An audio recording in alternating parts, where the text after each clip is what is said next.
الرحيم الحمد لله رب العالمين والصلاة والسلام على سيدنا ومولانا محمد وآله وصحبه وذريته أجمعین۔ امام غزالی نے عقل کی جو اقسام پہ لکھا ہے احیاء میں، اس کا مطالعہ کر رہے ہیں اور تیسری قسم تک پہنچے ہیں۔ تو اللہ کا نام لے کے تیسری قسم شروع کرتے ہیں۔ عقل کی تیسری قسم یعنی عقل کا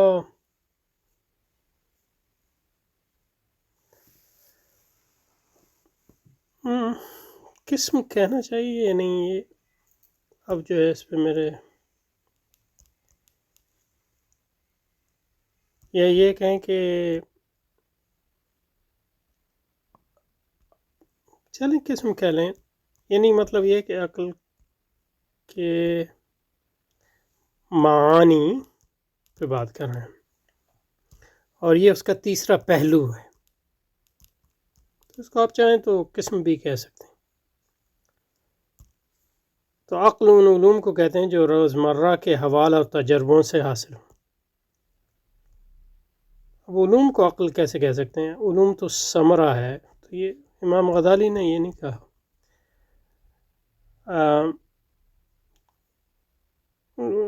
یعنی ان کے الفاظ سے تو یہ مترشح ہوتا ہے، لیکن یہ کہ عقل ان علوم کو کہتے ہیں جو روزمرہ کے حوال اور تجربوں سے حاصل ہوں۔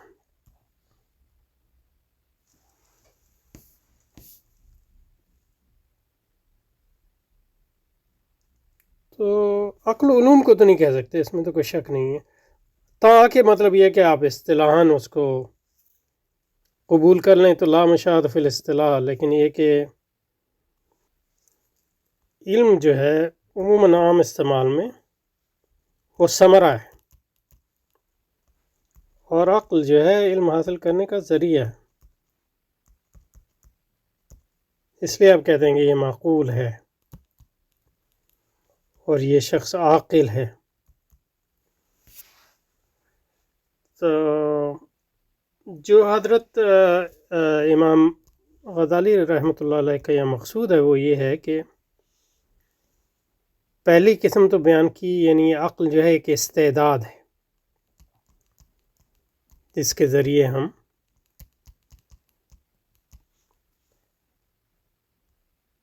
علوم ضروری حاصل کرتے ہیں، اور دوسرا یہ کہ عقل جو ہے وہ بدیہات کو کہا ہے، اور اس سے مراد جو ہے عقل کے جو ساخت ہے وہ ہے بنیادی طور پہ۔ یہ دونوں ہم نے پچھلی بار۔ اب یہاں تیسرا وہ کہہ رہے ہیں جو عقل سے مراد فرما رہے ہیں، تو تیسری قسم عقل کی وہ علوم ہیں، اور علوم سے مراد یہ ہے کہ عقل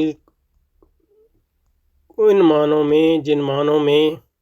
عقل سے وہ علوم حاصل ہوتے ہیں جو روزمرہ کے احوال اور تجربوں سے حاصل ہیں۔ تو جو عمومی زندگی کا تجربہ ہے اس کو بھی عقل کہتے ہیں۔ تجربہ جس کو اس کی جمع ہے تجارب، اس کو پڑھتے ہیں تجربہ، تجارب اس کی جمع ہے عربی زبان میں، اور اس کا مطلب جو ہے جس کو انگریزی میں آپ کہیں گے لائف ایکسپیرینس،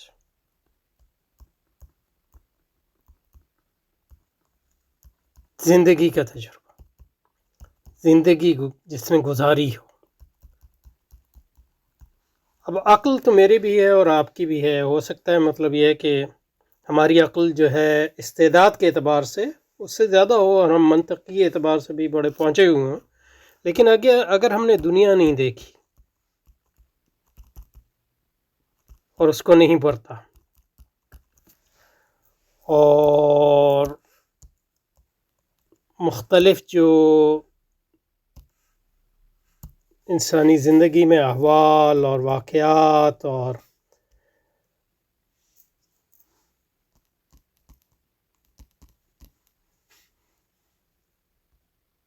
حادثات ہوتے ہیں وہ نہیں دیکھے، مختلف ملکوں کی سیر نہیں کی، مختلف لوگوں کو نہیں دیکھا، مختلف زبانوں بولنے والوں میں نہیں، مختلف ثقافتوں والے لوگوں میں اٹھے بٹھے نہیں، تو ہمیں زندگی کا تجربہ حاصل نہیں ہوگا۔ اور زندگی کے اس تجربے سے جو چیزیں سیکھنے کو ملتی ہیں وہ عقل تجربی کا ثمرہ ہے، تو اس کو بھی مطلب یہ ہے کہ اس سے جو آپ حکم اور اصول اخذ کرتے ہیں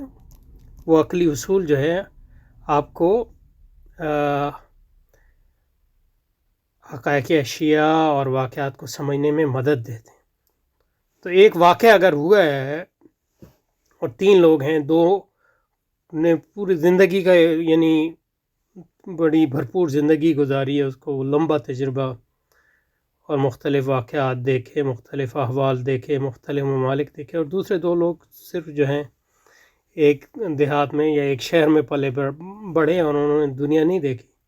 تو ایک ہی واقعے کو سمجھنے میں وہ 3 آدمی مختلف ہو سکتے ہیں۔ اور جس آدمی نے کے پاس زندگی تجربہ ہے وہ جو ہے بیک گراؤنڈ یا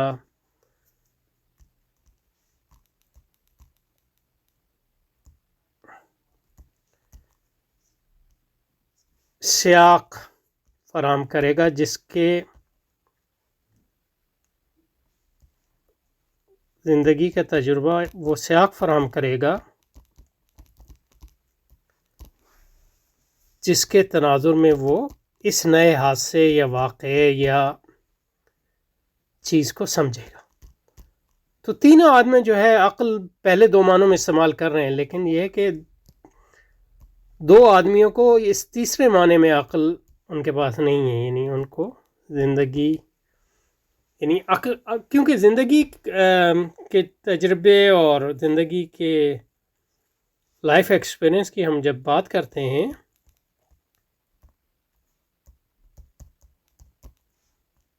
زندگی گزاری ہے ہم نے، اس کی جب بات کرتے ہیں تو کس چیز کی بات کرتے ہیں؟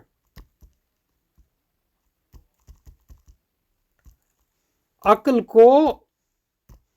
عملی طور پر مختلف احوال میں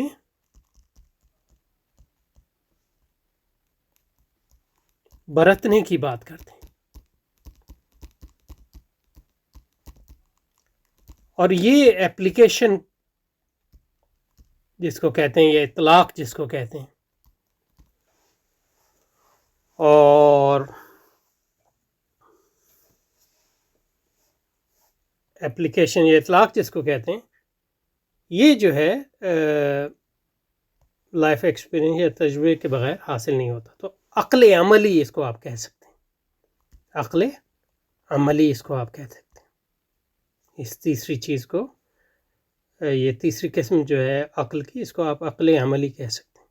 اور ارسطو کے یہاں اس کو عقل عملی کہا جاتا ہے، اور دوسرے فلسفیوں نے بھی، لیکن ارسطو کے یہاں اس کی خاص طور پہ اس کی جو ایتھکس ہے اس میں اس کا کافی اہم جو ہے یہ رول پلے کرتی ہے یہ عقل عملی۔ اور اس میں کوئی شک نہیں کہ حضرت امام نے ارسطو سے ہی لیا ہے یہ خیال، یعنی ڈائریکٹ نہ بھی لیا ہو تو، لیکن فارابی اور ابن سینا کے ذریعے یا دوسرے لوگوں کے ذریعے جن کے علوم کا جو ہے امام غزالی نے گہرا مطالعہ کیا، اور اس کو پھر اپنے مطلب یہ ہے کہ اسلامی کانٹیکسٹ میں اس کو لیا ہے، اس کی جو غلط پہلو ہیں اس کو اس سے پاک اور صاف کر کے۔ تیسری قسم علوم کی یا عقل کے معنی کی عقل عملی ہے۔ عقل ان علوم کو کہتے ہیں یا یعنی ان علوم کے ذرائع کو کہتے ہیں جو روزمرہ کے حوالہ تجربوں سے حاصل تجربوں، یعنی میں اردو کے تلفظ کے لحاظ سے پڑھ رہا ہوں جو زبان پہ چڑھا ہوا ہے، اس لیے کہ اس شخص کو عاقل کہا جاتا ہے جو آزمودہ کار ہو، صحیح ہے نا، جس نے زندگی کو برتا ہو،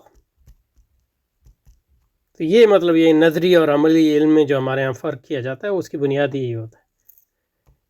یعنی ایک شخص نے جو ہے مختلف احوال، اور یہ جو آزمودہ کاری ہے یہ زندگی کے مختلف شعبوں میں بھی ہو سکتی ہے اور ایک شعبے میں بھی ہو سکتی ہے، اور زندگی کے مختلف طریقوں سے واقفیت رکھتا ہو۔ اس کی وجہ یہ ہے کہ اس کی دو وجوہات ہیں۔ جب زندگی کا آپ اصل تجربہ حاصل کرتے ہیں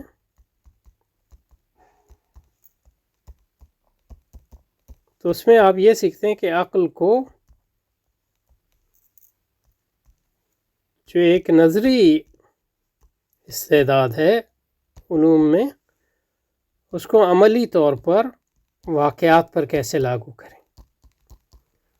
اور پھر آپ کا تجربہ جب بڑھتا ہے تو اس سے آپ دوسری چیز جو سیکھتے ہیں کہ کس طرح مختلف احوال میں، مختلف سیاق میں، مختلف سیاق و سواق میں، مختلف کانٹیکس میں ایک ہی واقعے کو مختلف طریقے پر سمجھا اور بڑھتا جاتا ہے وغیرہ وغیرہ۔ اور یہ ہمارے مطلب یہ ہے کہ جیسے فقہ میں اور دوسرے دینی امور، خاص طور پہ فقہ میں اس کی بڑی اہمیت اس لیے ہے کہ مطلب یہ ہے کہ حکم جو شرعی ہوتا ہے اس کے دو اہم پہلو ہیں۔ ایک یہ جاننا کہ اللہ کا حکم کیا ہے مطلقاً، اور رسول پاک کا حکم کیا ہے، اور اجماع اور قیاس سے کیا حکم ثابت ہوتا ہے مطلقاً، یہ سمجھ ہے نظری۔ لیکن اس کے بعد عملی سمجھ جو ہے، اس کے بعد دوسری چیز یہ ہے کہ واقعہ کیا ہے، ہمارا واقعے کو سمجھنا، یہ دوسری چیز ہے۔ کیونکہ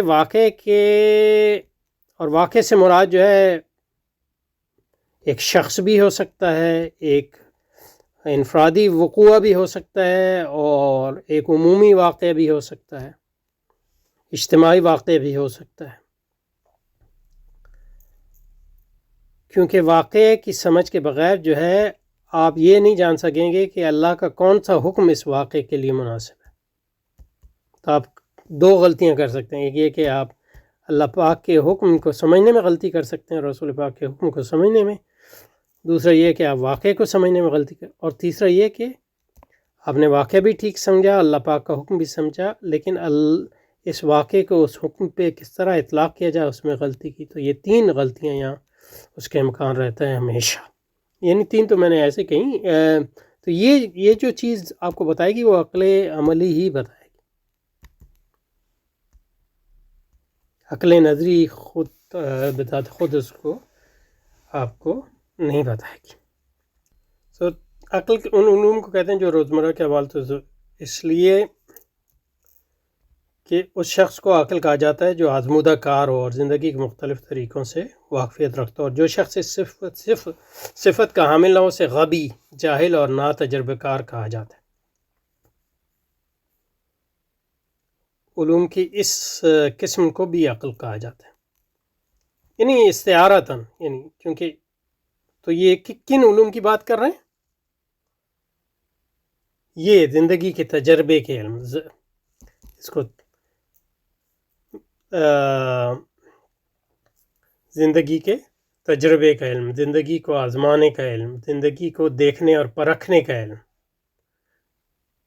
اور اس علم کے ذریعے جو عقل عملی جو ہے تیار ہوتی ہے، اس عقل عملی کو جو ہے ہم عقل کی تیسری قسم کہہ سکتے ہیں۔ ترجمہ تو ماشاءاللہ اچھا کیا، لیکن اصل کو بھی دیکھ لیتے ہیں تاکہ۔ تو تیسری قسم جو ہے عقل کی، وہ علوم ہیں جو زندگی کے تجربے اور روزمرہ کے احوال کے الٹ پلٹ اور زندگی کو برتنے سے حاصل ہوتے ہیں۔ علوم تستفاد من التجارب بمجار الاحوال، الصالح علوم تستفاد من التجارب بمجار الاحوال، وإن من حنكته التجارب وهذبته المذاهب إنه عاقل في العادة ومن لا يتصف بهذه الصفة فيقال إنه غبي غمر جاہل. تو جس کو یعنی زندگی کے تجربے حاصل ہوں، اس نے زندگی کو برتا ہو، اور جو زندگی کے تجربوں کی چکی میں پس کر جو ہے نکھرا ہو، اس کو عادتاً جو ہے عاقل کہتے ہیں، عقل مند شخص کہتے ہیں. اور جو ان صفات سے متصف نہ ہو اس کو غبی کہتے ہیں، اس کو نا تجربے کا، عمر کا مطلب نا تجربے کا، اور جاہل کہتے ہیں.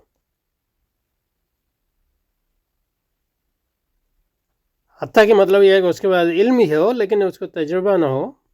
اس نے زندگی کو برتا نہ ہو، تو اس کا علم جو ہے کوئی، اس علم کی جو ہے عقل عملی نہیں ہے، تو وہ علم جو ہے خیالی پلاؤ ہی ہے. فہذا نوع آخر من العلوم السمی عقلا، یہ عقل کی ایک قسم ہے جس کو علوم کی وہ قسم ہے جس کو عقل کہا گیا. یعنی مراد یہ ہے کہ وہ عقل کہا گیا ان معنوں میں کہ ان کو علوم ان معنوں میں کہا گیا کہ وہ یعنی کبھی مطلب کیونکہ وہ ذریعہ ہے تو استعارتاً ثمرے کو ذریعہ بھی کہہ سکتے ہیں، لیکن یہ ہے کہ اس سے مراد عقل عملی ہے جیسا کہ ہم نے دیکھا. تو اب عقل کی یہ تیسری قسم ہوگی. تو عقل کی پہلی قسم تو ہوگی استعداد، اس کے ذریعے جو ہے آپ علم حاصل کرتے ہیں.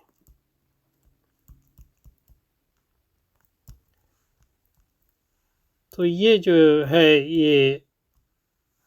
اسی طرح ہے جیسے جسم کے لیے مطلب یہ ہے کہ آنکھ ہے تو اس سے آپ دیکھتے ہیں، اسی طرح یہ استعداد جو ہے وہ ذہن کے لیے بمنزلہ آنکھ کے ہے، جس کے ذریعے جو ہے انسان علوم حاصل کرتا ہے. اور جو علوم وہ حاصل کرتا ہے وہ دو طرح کے ہوتے ہیں.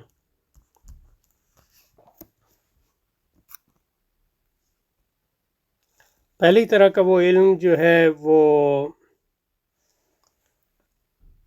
انسان کے اختیار میں نہیں ہے،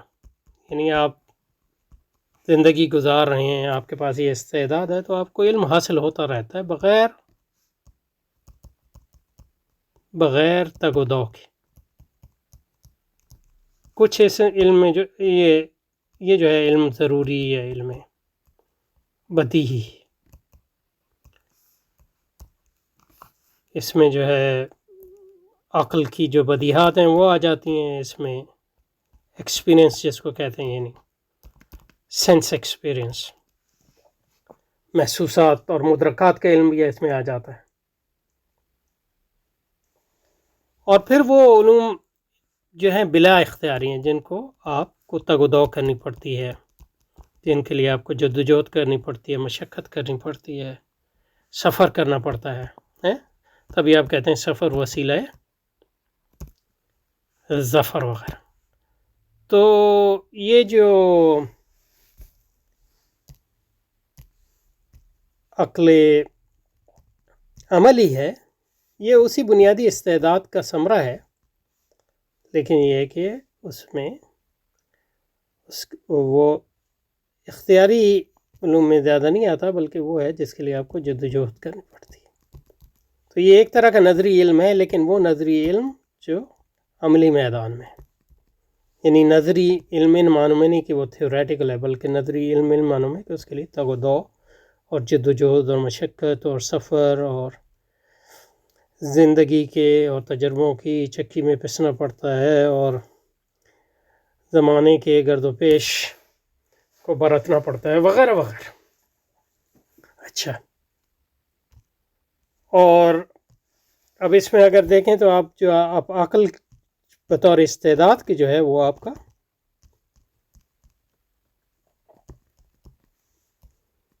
ایسے ہی ہے جیسے آنکھ ہے،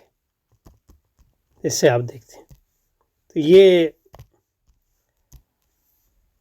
آپ کے نفس یا آپ کے ذہن کی آنکھ ہے. اور جو اس کے ذریعے آپ علوم حاصل کرتے ہیں، یہ تجرباتی علوم، یہ بمنزلہ نور یا روشنی کی. تو جس طرح روشنی کے بغیر ہمارے بدن کی آنکھ نہیں دیکھ سکتی، اسی طرح جو ہے ان زندگی کے عملی تجربے سے جو آپ کو علوم حاصل ہوتے ہیں، ان کا بھی رتبہ جو ہے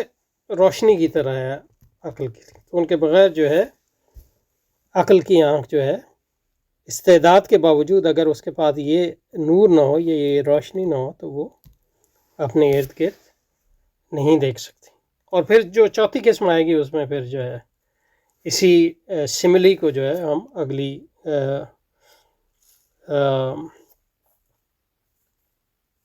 اگلی منزل تک پہنچا سکتے ہیں کہ مثلا یہ کہ آپ کے پاس آنکھ بھی ہے، آپ کے پاس یعنی مادی یہ سورج کا نور بھی ہے، لیکن یہ کہ اگر نور حق نہ ہو تو پھر جو ہے آپ آنکھ دیکھتی تو ہے لیکن اس میں بصیرت نہیں مثلا، تو آپ دیکھنے کے باوجود بھی جو ہے اندھے ہیں. اور انہی کے بارے میں قرآن مجید نے فرمایا جو اس دنیا میں اندھے ہیں ان کو قیامت کے دن بھی اندھا اٹھایا جائے گا. اچھا جی، تو یہاں رکتے ہیں، متن کی طرف جاتے ہیں اور پھر اس کو ختم کرتے ہیں آج انشاءاللہ. یہ آخری جو مثال میں نے آپ کو دی تھی، یہ سملی، یہ زبیدی کی شرح جو ہے یہ علوم کی ہے. اس سے تیسری قسم جو ہے وہ عقل ان علوم کو کہتے ہیں جو روزمرہ کے حوالہ اور تجربوں سے آتے ہو، اس لیے اس شخص کو عقل کہا جاتا ہے جو آزمودہ کار ہو، زندگی کے مختلف طریقوں سے واقفیت رکھتا ہو. اور جو شخص اس صفت کا حامل نہ اسے غبی، جاہل اور نہ تجربہ کار کہتے ہیں. علوم کی قسم کو بھی عقل قرار دیتے ہیں. غمر جو ہے وہ تجربہ ہے، غمر پیش غمر جو ہے وہ حالانکہ مطلب زبیدی جو ہے بہت بڑے عالم ہیں، لیکن انہوں نے یہاں کہا یہ مترادف ہے، جاہل اور غبی اور غمر، یہ صحیح نہیں ہے، یہ مترادفات نہیں ہیں. عمر جو ہے غبی ہے اور جاہل ہے، اور عمر جو ہے وہ جاہل نہیں ہے، وہ ناتجربہ کار ہے. وہ بھی جہالت کی ایک قسم ہے لیکن وہ یہ مترادفات نہیں. اچھا، یہاں رکتے ہیں انشاءاللہ. السلام علیکم.